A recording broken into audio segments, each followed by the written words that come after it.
Alright, YouTubers, I'm going to do a series of reloading videos, loading up some 223s. Some of these are 5.56 casings that are going to be trimmed down and loaded to 223 specs. If this goes well, I may do some more reloading videos. But first, I'm going to do some decapping with the Lee Universal decapping die. And I'm going to show you how handy this thing is. This is the 223 decapping and sizing die. And I'm choosing to decap before I tumble. The brass is dirty because I want the primer pockets to get clean as well in the tumbling process. And I'm not crazy about resizing my brass in the resizing die when the brass is dirty. So I'm going to take that extra step of decapping and resizing in two different processes. Also, I have chosen to get a Lee Universal resizing die because of the way that it works. First of all, the pin is a lot stronger, and if it gets too tight, if you get a piece of burnt-in or crimped dies and brass, and it's too much for the pin, it'll actually push this rod up through the top there instead of breaking the pin. This is a Lee, this is the RCBS, and these pins in the RCBS, my goodness, they break really easy. And then you'll find yourself, this is an extra rod altogether, but you'll break these pins. This is the pin itself. That'll zoom in. That pin breaks really easy. So, and I've been left in a bind before because my pin's broke, I don't have an extra pin, and I'm held up on my process until I can get to the store or order one online. But I'm going to show you, I'm going to decap some 44 mags as well and show you how handy this Lee Universal decapping die is. You just screw it into the top. I've already used it before, so I know the proper depth. I've been pretty impressed with this Lee stuff. It's a good bit cheaper, but gosh, I'm impressed. It's good stuff. I'm gonna put my 223 shell holder in there. I'm gonna run it up just to make sure that it does not touch the die itself, and it does not. There's a tiny little gap in there, and you can see the pin sticking out of the bottom. Now, when I first started using this press, all of my primers were popping out this side, and they were going all over the floor, and I was like, gosh, that's not a very good design, because they're supposed to fall down in this little container and go in this tube. And there's a lot in there now. But then I read the directions. How about that? Reading the directions. You might actually learn something. And the little tool that you use to put a new primer in, you're supposed to stick in there. And the purpose of that is just simply that when it pushes the primer down in the tube, down in the center of the rim, it will hit this. This thing stays out at an angle. The primer will go in there and hit this and force it to pop out of this hole and go in here. And without this in there, then it just pops out the other side.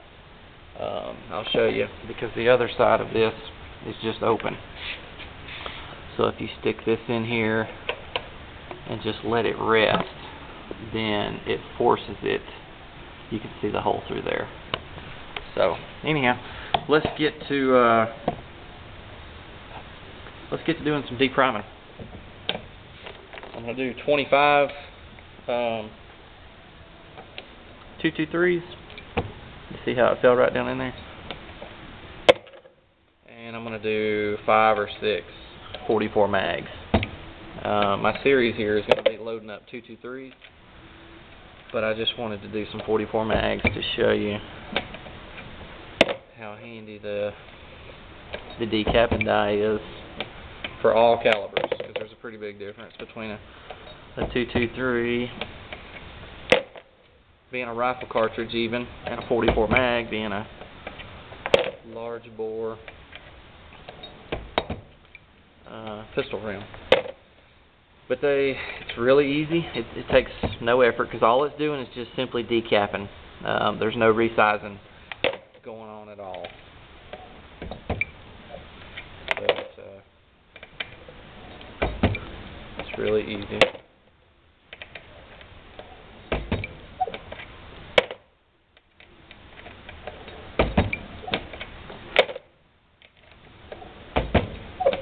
This is actually pretty fun to me. Come out here in the garage and hang out, turn the radio on, and have a pretty good time. I heard people say don't get into reloading to save money and this and that, that it should be looked at as a hobby in itself, and so far that's what it's been for me. It's a pretty cool hobby. I started getting interested in reloading because my 44 mag was so expensive. It's like $38 a box of 50, and I was on the verge of selling that gun. And I love that revolver. It's a Ruger Super Red Hawk Alaskan. Absolutely love that gun, but I found myself never shooting it because it hurt so bad to buy the ammo for it. So I started running the numbers, realized that on something expensive like that, I could reload them for maybe a third of the price. Now 223s, 9mm 45, you will save some money, but you'll really save money on your expensive cartridges. Now here's 44 mags. Those 223s went real well. I'm just simply going to change out my shell holder, put my 44 mag shell holder in there, run it up just to make sure it doesn't touch. It does not. It stops at the same exact spot. Stick the 44 mag in there. Deprimed it. Now that one did fall out the other side for whatever reason, and every now and then they will go somewhere other than this little hole. But same process. It goes up in there, really easy.